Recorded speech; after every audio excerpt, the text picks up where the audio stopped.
as we look at this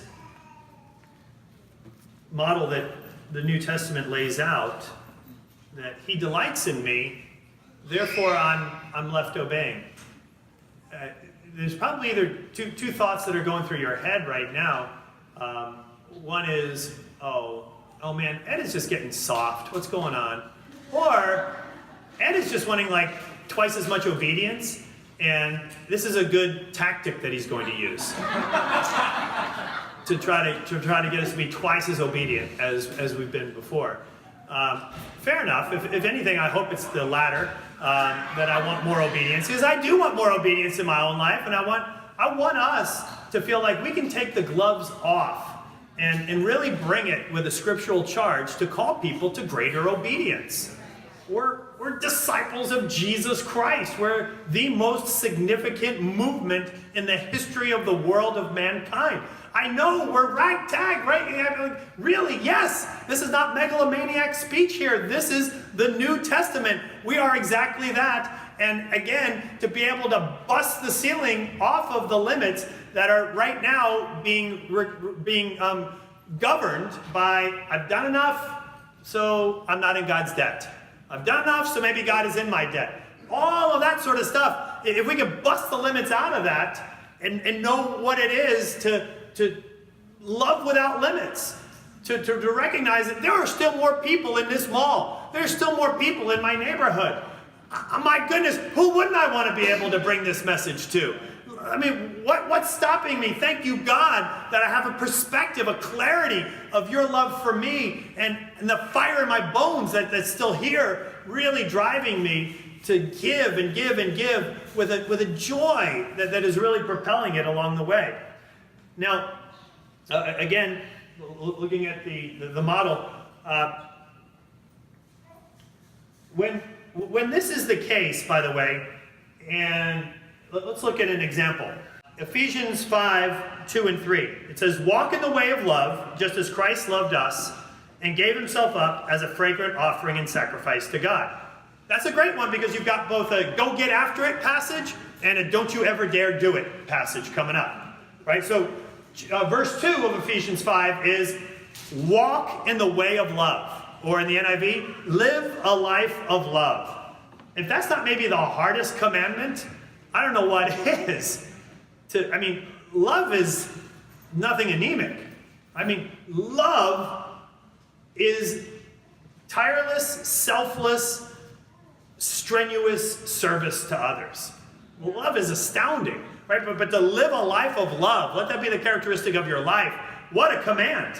And then verse 3, but among you, there must not even be a hint of sexual immorality or of any kind of impurity or of greed, because these are improper for God's holy people. And as that's brought before us, probably plenty of us have brought verse 3 to bear in somebody's life. Maybe not as much verse 2. It's just not kind of our thing, or not our culture so much.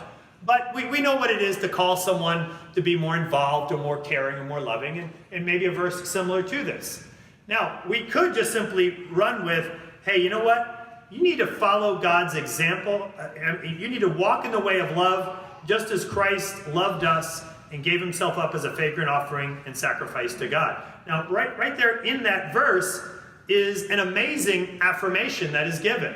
But a lot of times, that is just kind of grandmom crochet onto a pillow language that we discount. Right? It's that Starbucks contemplative Christianity that, like, yeah, good on you. I'm going to go do something now. Thank you very little, right? And so that gets discounted. Yeah. And yet, I want to take seriously the charge that with every command is also a commend. A commend is usually right there. As a matter of fact, I've read more than a few articles on this that have said, if you look hard enough, you'll always find a commendation before a commandment. Or you'll find an affirmation before an imperative that's given in the scriptures. And you know what? I've been after it, and I've actually found that for the most part, you can find it. And when you do, everything changes. Because without it, there's only, I'm a man, and I need to do this. Right? And a lot of times that works. And depending on your kind of personal grit and makeup, it works better than others. But long term, it will crush you, it will disappoint you, and it will leave you immature. Because all you've got to grow on is your own machismo. And that's unfortunate. Hey, Neil Rondorf is in the building. What in the world?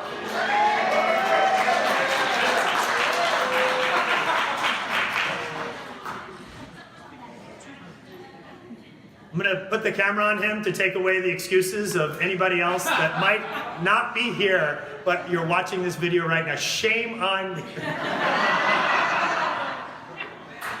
Let's get back to our lesson on grace.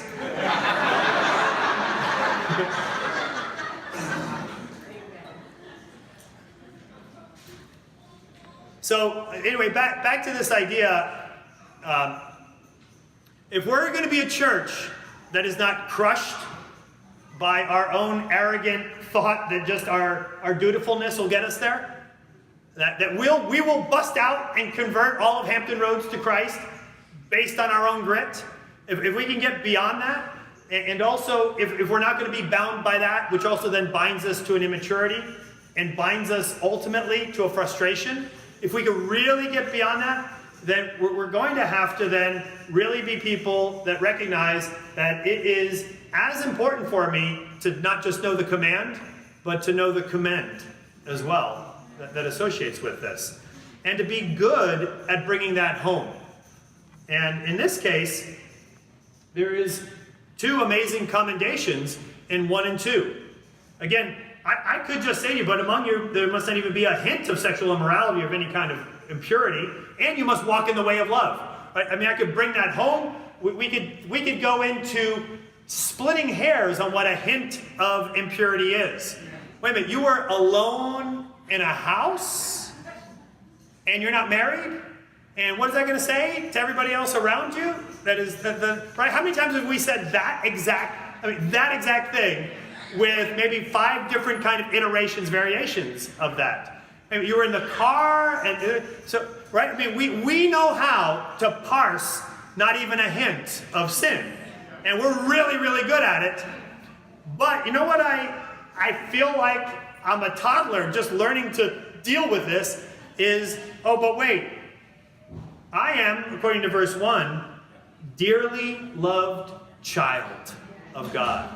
Wait a minute, you're a dearly loved child of God, a God in Christ who loves you and gave himself up as a fragrant offering and sacrifice to God for you.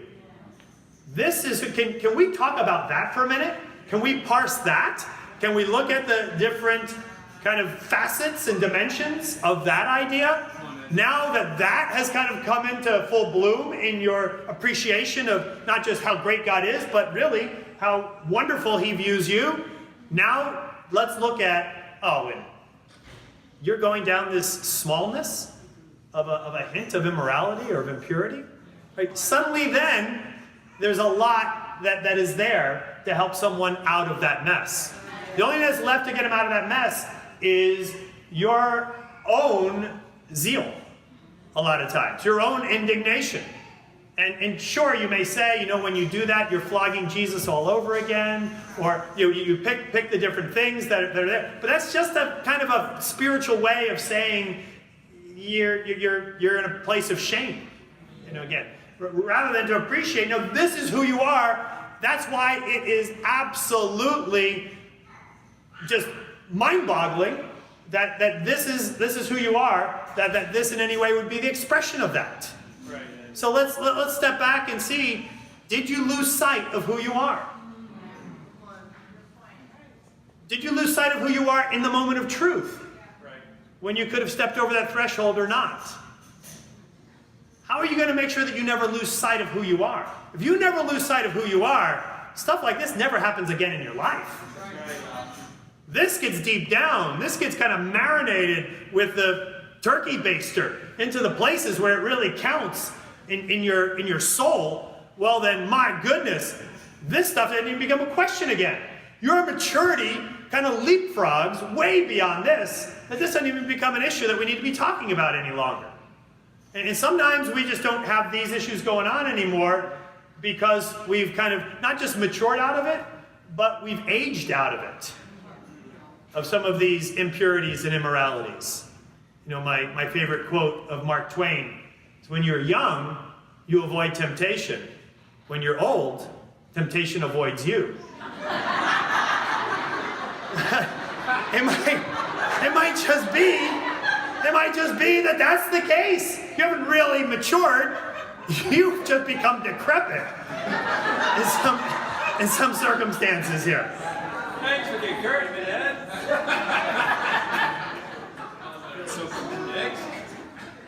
Now, there's one other thing to recognize here too, is what one is, yes, is to all of us stink at this. And we do. I just know we do, right? It's just not our thing. But that's fine. But one thing is, we don't stop calling people to obedience just because we're not good at this. Right? Obedience is still the will of our mighty God. Praise God that He gives us the clarity of this path. Right? We still love obedience. And by the way, when we obey, there are still blessings of obedience. And I'm not talking He's going to open up the windows of heaven and you will be blessed. When Jesus describes the blessing of obedience, this is what He says.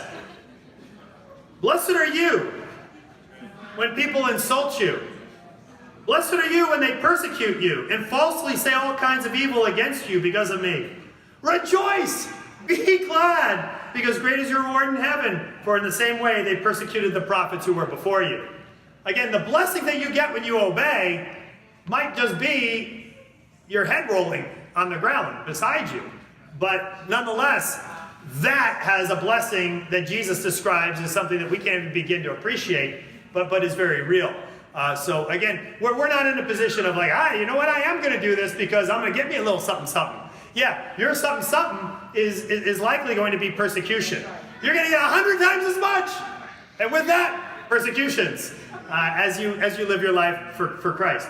Now, let me give a couple more examples here of looking at, He delights in me, thus the normal response to this would be to obey. You know what? There's a grouping of rapid-fire, staccato obedience commands, all in Colossians. Go ahead and take a peek over there. Come on, Ed. Come on, Ed. We're familiar with them. Wives, submit yourselves to your husbands as fitting to the Lord. Husbands, love your wives. Don't be harsh with them. Children, obey your parents in everything, for this pleases the Lord. Do we have any children and parents here? Colton, Brian, look over everything. There's no expiration date on that. No expiration date. Fathers, do not embitter your children or they become discouraged. Slaves, obey your earthly masters in everything. And so on, you see here. And some of the things that you've even mentioned, whatever you do, work at it with all your heart.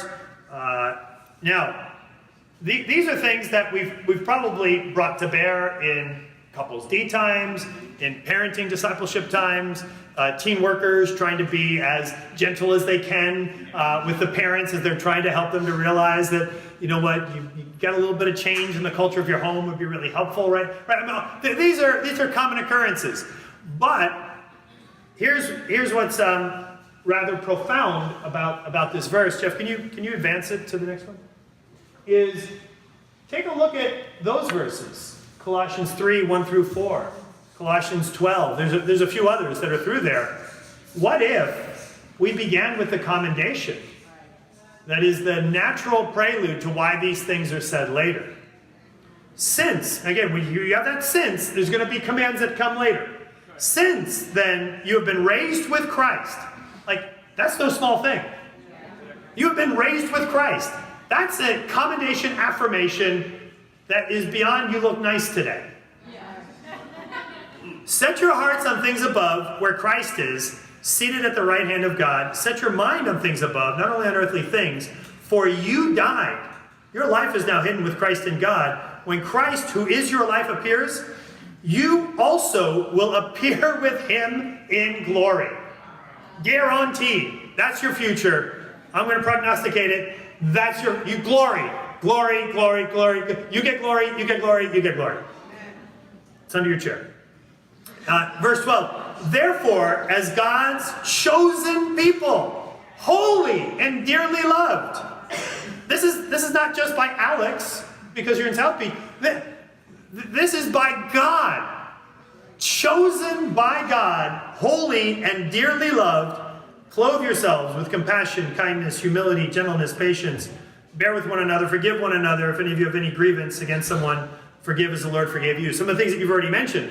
But the thing that is important here is not just that the Lord has forgiven you, but that you are his chosen, holy, dearly loved people that are nothing less than headed to glory, having died with Christ to all that was old, and now live your life in the newness of this creation, all courtesy of Jesus Christ. If you let that sink in before you get to really the obedience, I think you can take the cap off of obedience at that point.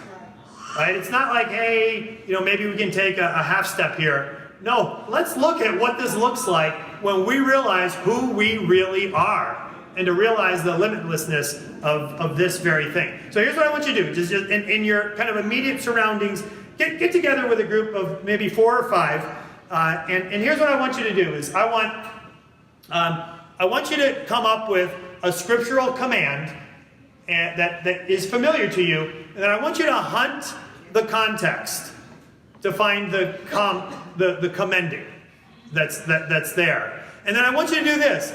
I want you to really consider, and talk about it in the group, how much more power-packed that command is when you realize that it's the commending that makes it all make sense and gives it the context for why we get to embrace the will of God in the command, because we embrace the identity of who we are in God through the commending that's there. So you get what I'm saying here? Now here's what I want you to do though is imagine sharing the command without the commending after you've found it, right? Find the commending and the commanding.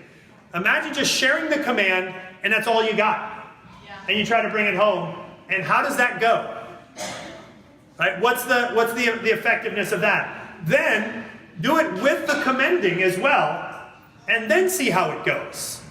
And see what really does result from that. And see if that doesn't actually bust up the idea of performance, and instead help us to begin to appreciate the fire in the belly of the love of God, the grace of God that he's trying to pour into all of our hearts, trying to pour into the very body of the Hampton Roads Church, for us to be able to be filled with that, so that what explodes out of that is an obedience that would be silly to measure compared to the kind of the performance gauge that we were using earlier. So let's go ahead and do that, and then